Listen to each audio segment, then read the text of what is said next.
Բայց գիտենք, այս բառի վրա ուշադրություն դարձրեք, բայց գիտենք, որ Աստծուն սիրողների ամեն բաներ գործակից են լինում դեպի բարին նրանց, որ նախասահմանվելով կանչված են։ Բայց գիտենք, ոչ թե մտածում ենք, որ դա այդպես է,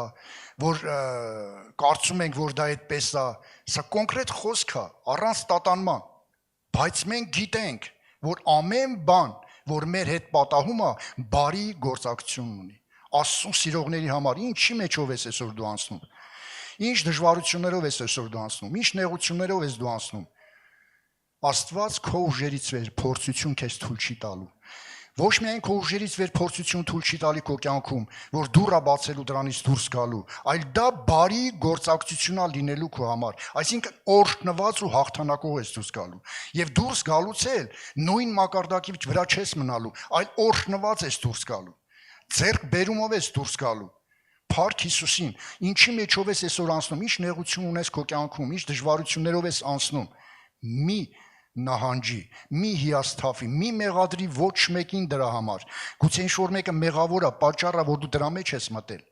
Բաց թող։ Ոչ մեկին մի մեղադրի, ոչ մեկից մի նեղացի։ Հիշի, այն տկարություն, այն դժվարությունը, այն փորձանքը, փորձությունը, ֆինանսի, հարաբերությունների մեջ, ֆիզիկականի մեջ, ինչի միջով որ դու այսօր անցնում ես, սա բարի գործակցություն է լինելու։ Ոչ թե ասում եմ դա բարի է, չէ, դա բարի չի, բարի գործակցություն է լինելու։ Պատկերացրեք Հոբին, ինքը տառապում էր, այն վերջի պահը, որ ամեն ինչ կորցրել էր, նույնիսկ իր մաշկը քարով էսպես անցնում էր վրայով, որ այդ քորն անցնի։ Կինը նույնիսկ տեսնելով չէր դիմանում, ասում էր ուրացիր այդ Աստծուն մեռի, անիծիր եւ մեռի, ասեց հիմար կանասպես մեկի պես պատասխանեցիր, բայց այդ պահին երբ որ մեկը մոտենար Հոբին ասեր Հոբ, բարի գործակցություն է լինելու։ Հոբը չէր հասկանա։ Հոբը որ այդքան նվիրված էր, արդար էր, Աստծուն հավատում էր, ինքը չէր հասկանա քեզ, ես ինչ ես ասում, որովհետեւ ինքը ամբողջ չովին ներծծված էր այդ իր նեղությունով, այդ դժվարությունով։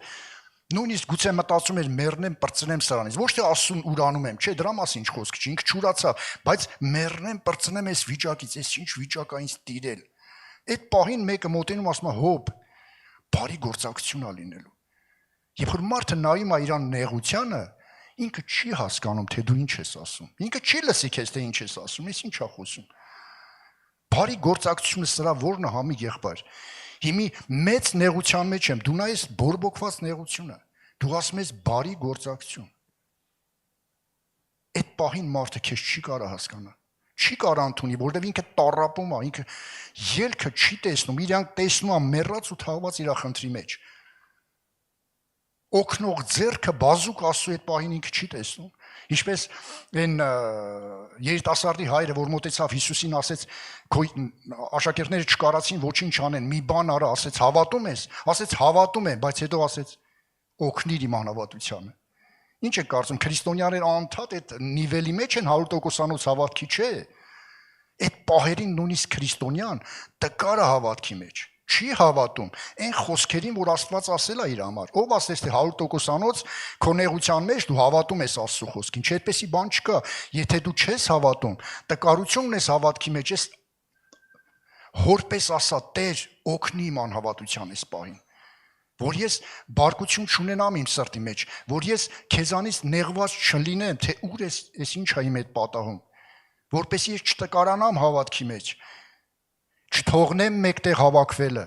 որովհետև այդպեսի մարդիկ նաև նեղանում են, նեղվում են, վիրավորվում են, թողնում են հավատքը, որ Աստծուց եւ բոլորից ուշադրության կենտրոնից կտրված են։ Այդ տիրումը մարդուն, ես չեմ ասում յուրաքանչյուրին, մարդկանց քրիստոնյա տիրում ասա, բայց հիշի, մենք գիտենք, որ ամեն բան, այս խոսք համուր բռնի, ես գիտեմ, որ ամեն բան բարի գործակցություն է, Տեր, ես գիտեմ, որ սրանից դուրս եմ գալու։ Դու դուրս ես անելու այս վիճակից, սա լուծվելու է։ Փառք Հիսուսին, գոհություն Աստծուն։ Ես ուղղակի կուզեմ մի օրինակ բերեմ Հովսեփի կյանքը։ Հովսեփի կյանքը օրինակ բերեմ ձեզ, որովհետև իրոք Հովսեփը մեծ փորձությունով, մեծ դժվարությունով անցավ։ 14 տարի իր հարազատների օգնությամբ 14 տարի տառապեց ստրկության եւ բանտերի մեջ։ Հովսեփը եւ Բենյամինը երկու եղբայրներ մի մորից էին ծնված, մնացածը մեկ ուրիշ եւ դրանից այն կողմ ինքը Հովսեփը հոր ամենասիրված տղան էր եւ հայրն էլ բացահայտ ցույց էր տալի այդ աչառությունը, բացահայտ ցույց էր տալի, թե ինչպես է սիրում Հովսեփին։ Հիշում եք, բաճկոնակ կարեց նրա համար, որ տեսեք իրան ձեզանից ավելի շատ եմ սիրում։ Ոնց որ դրթեր, բզեր, որ դուք սրանց մի սիրեք։ Տենց աստ ասում, ես սիրում եմ, դուք մի սիրեք։ Իբր տետի քիչ էր, ամեն անգամ Հովսեփին ուղարկում էր լրտեսության։ Գնա տես ինչ են անում, գնա տես ոնց են այնտեղ իրանց պահում, ոնց են հոտը պահում։ Ու ամեն անգամ գնում էր եւ գալիս էր, ոչ թե ընդհանրական էր ասում, ամեն ինչ լավ է, չէ, մանրամասը պատմում էր ով ինչով է զբաղված։ Մատնում էր եղբայրների տկարությունները հորը։ Եվ եղբայրները բարկացած էին իր վրա, եղբայրները ատելությամբ էին լցված իր վրա։ Եվ վերջին անգամ, երբ որ ինքը եղբայրների մոտ ուղարկեց Հովսեփին, ասեց գնա տես ինչ են անում, դա արդեն վերջի պահն էր, որ իրանք չղայնացած էին, որտեղ դրանից հետո եղբայրները լսեցին մի երազ, որ ինքը տեսել էր իրանց համար, իբր քիչ է, որ ինքը լրտեսում էր, նեղացնում էր, այսպես բարկությամբ էր լցրել, որ եղբայրները մտածում են սրանից ոնց ազատվեն։ Պլյուս դրան հələ մի հատ էլ ասում է, գիտեք, ես երազ եմ տեսել Աստծուց, որ դուք խոնարհվելու եք իմ առաջ, այ քեզ բան։ Իբր թե նեղացը քիչ էր, մի հատ էլ խոնարհվելու են քո առաջ։ Այսինքն սա ուզում էր ասել, տան մեծը ես եմ լինելու, այս գերդաստանը ես եմ կառավարելու, դուք խոնարհվելու եք իմ առաջ։ Դուք պատկերացնում եք ինչ էր ասում եղբայրներին։ Սա ընդհանրապես բարկացրեց նրանց եւ նրանք որոշեցին սրանից ընդհանրապես ազատվեն։ Եվ երբ որ հայրը ուղարկեց նրան նորից, այդպես ասած, լրտեսելու, տեսնելու թե եղբայրներն ինչ են անում, երբ որ հերվից տեսան, ասին ահա գալիս է, նա, որի առաջ մենք պետք է խոնարհվենք, վերցրին ու գցեցին գուբը։ Այսինքն մի փոսի մեջ բերանը փակեցին, որ որոշեն թե ոնց են իրան ոչնչացնելու։ Եվ երբ որ որոշեցին, որ նրան սպանեն, Ռուբենը մեծ եղբայրը ասեց, այդպեսի բան մի արեք, մի իր արժունը ձեր վրա վերցրեք, այս տղայի հետ պես մի վարվեք այս տղայի հետ։ Բայց երբ որ Ռուբենը պահի տակ բացակայեց, դե հրեաները մի քիչ ուրիշ են մտածելակերպի մեջ։ Տեսան մի քարավան է գնում առևտրականների։ Իսմայելացի մի քարավան է գնում եւ իրենք ինչի մարդ սպանենք։ Էլ ավելի օգուտ ունենանք իրանից, վերցրին ու ծախեցին եղբորը։ Վերցրին ու ծախեցին եւ բաճկոնակը թաթախեցին մորթված անասունարյան մեջ, ուղարկեցին հորը, որ քո տղան տեղ չի ասել, գել գազանը կերել է քո տղային։ Տեսեք ինչպես վարվեցին եղբայրները իր հետ։ Եղբայրները, որ իր հարազատներն էին, եւ ինքը իր մտածելակերպով, իր հասկացողությունով ոչինչ չէր արել այդ եղբայրներին, ինչ էր արել, ընդամենը հորը գնացել ասել էր, այն ինչ որ կա։ Սուտ բան չէր խոսացել։ Եվ իրան տարան ստրկության, եւ իրան ծախեցին դահճապետին, Եգիպտոսի դահճապետին ծախեցին։ Եվ Եգիպտոսի դահճապետը վերցրեց իր մոտ ստրուկ, բայց հետաքրքիր մի բան է գրված, որ դահճապետը տեսավ, որ այս տղան ինչ անում է, ստացվում է, եւ օրհնություն է դառնում իր ստացված ունեցվածքի համար։ Դահճապետը տեսավ, որ սրա հետ Աստված է։ Եվ իրականում Հովսեփի հետ Աստված էր։ Տեսեք, մի բարի բան չէր պատահել իրան։ Անկել էր ստրկության մեջ, վաճառվել էր ստրկության մեջ եւ ստրուկ էր դառել մի դահճապետի։ Եվ անհայտ էր թե այդ դահճապետը ինչպես կվարվեր իր հետ, բայց Աստված գրված է նրա հետ էր։ Այդ նեղության մեջ, այդ դժվարության մեջ Աստված նրա հետ էր։ Եվ Աստված այնպես օրհնեց, որ ինքը այդ նեղության մեջ ունեցավ իր բարի գործակցությունը։ Եվ դահճապետը իրանից հետո իր տան կառավարիչ դրեց, երկրորդ մարդը դրեց իր տան վրա։ Ինքը սկսեց կառավարել այդ ամբողջ տունը։ Ինքը կրթություն չուներ։ Ինքը գիտելիքներ չուներ կառավարչության, բայց Աստծուն ուներ իր կյանքի մեջ, Աստված օրհնել էր եւ իմաստություն էր տվել, խելք էր տվել, թե ոնց կառավարի, եւ դա նկատելի էր, եւ ինքը ընտիր ձևով կառավարում էր այդ տունը։ Տեսեք, փորձության մեջ բարի գործակցությունը, ինքը նեղության մեջ է, դժվարությունների մեջ է, բայց ոչ թե երևույթն է իրան կառավարում, նեղացնելով, խեղճացնելով։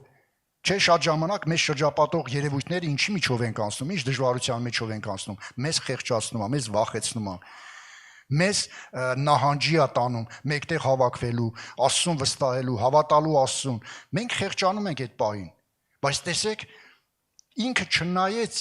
այն երևույթին, որ իրան շրջապատում էր, ինչ երևույթ էր։ Ստրկության մեջ էր, ստրուկի փայ կերակուրներ ուտում, ստրուկի աշխատանք էր անում եւ հիշում էր միշտ, որ եղբայրները իրան ինչ օրը գցեցին։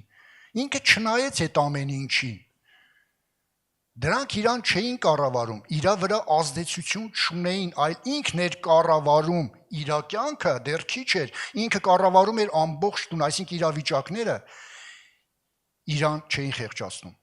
որովհետև Աստված իր հետ էր եւ բարի գործակցություն կար։ Բայց ինչպես հիշում եք, դաշապետի կինը սարքեց իր գլխին։ Ինքը երիտասարդ էր, ցանկությունների մեջ եղավ նրա կինը եւ փորձեց պղծել այս անznավորությունը, բայց գրված է, որ ինքը չթողեց, որ իրան պղծեն, ինքը փախավ, թույլ չտվեց, որ աշխարհը իրան պղծի,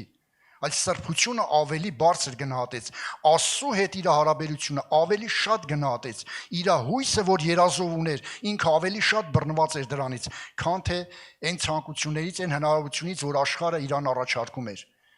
որ ինքը կարար այդ տան մեջ այդ կնոջ միջոցով շատ բաների հասներ, ինքը չթույլ չտվեց իրան պղծեն։ Փառք Հիսուսին, այս ճշմարտության համար, եթե դու ուզում ես քո իրավիճակների մեջ քո խնդիրները լուծված տեսնես, մի թույլ տուր, որ այս աշխարհը քեզ պղծի։ Մի թույլ տուր անսրբությունը քեզ կառավարի, քո իրավիճակները քեզ կառավարեն։ Մի թույլ տուր դա, որովհետև քո օրհնությունը այստեղից է, երբ որ դու Աստծո խոսքի մեջ ես մնում, Աստծո կամքի մեջ ես մնում, դու Աստծուն սիրողն ես եւ օրհնվելու ես, անկախ նրանից ինչ իրավիճակի մեջ ես։ Դրանից հետո նրան բանտը դրեցին այդ իր արարքի համար։ Զարմանալի է, մարդը բանտի մեջ նորից բարի գործակցություն, որ պրոբլեմի մեջ մտնում էր, պրոբլեմը իրան չէր խեղճացնում, հետաքրքիր է, չէ՞, ինչ խնդրի մեջ մտնում էր այդ մարդը, իրան չէր խեղճացնում, այլ ինքը իշխում էր, տիրում էր, եւ ինքը բանտապետը ամեն ինչ թողեց իր ձեռքը, որովհետեւ Աստված իր հետ էր, ամեն բան թողեց իրան, որովհետեւ բարի գործակցություն կար եւ ինքը կառավարում էր ամբողջ բանտն ու բանտարկյալներին։ Ինքն էր կառավարում իրավիճակներ եւ ոչ թե իրավիճակներ իրան էին խեղճացնում եւ կառավարում իր կյանքը։ Եվ դրանից հետո հիշում եք Հաստուխին, հիշում եք գինեգործին, որ թագավորին հաց ու գինի են տալիս եւ նրանք էլ երազ տեսան եւ ինքը մեկնեց այդ երազը, որ մեկը մահանալու է Հաստուխը եւ գինեգործը պրծնելու է թագավորի նորից ծառայության մեջ լինելու փարավոնին։ Բայց ասեց, երբ որ դու ազատվես, հիշիր ինձ, չմոռանաս ինձ, որ այստեղից ես կարողանամ դուրս գամ։ Եվ այդպես էլ եղավ, Հաստուխին մահապարտ արին եւ գինեգործին բաց թողեցին, որ ինքը մատրվակ էր եւ գինի էր տալիս թագավորին։ Ինքը մոռացավ Հովսեփին։ Բայց Աստված չէր մոռացել Հովսեփին։ Աստված իր հետ էր։ Աստված տեղյակ էր իր իրավիճակներից։ Աստված բանտի մեջ, ստրկության մեջ, ամեն տեղ Աստված իր հետ էր։ Իսկ Աստված մեզ ինչ ասում։ Ես քո հետ եմ մինչև աշխարհի վերջ։ Քո հայրը, մայրը, այսինքն ամենամոտիկ մարդիկ, եթե քեզ թողնեն, ես քեզ չեմ թողնի։ Ես քո հետ եմ լինելու, ուր էլ գնաս, ինչ իրավիճակի մեջ էլ լինես, ես քո հետ եմ, քեզ բնավ չեմ թողնի։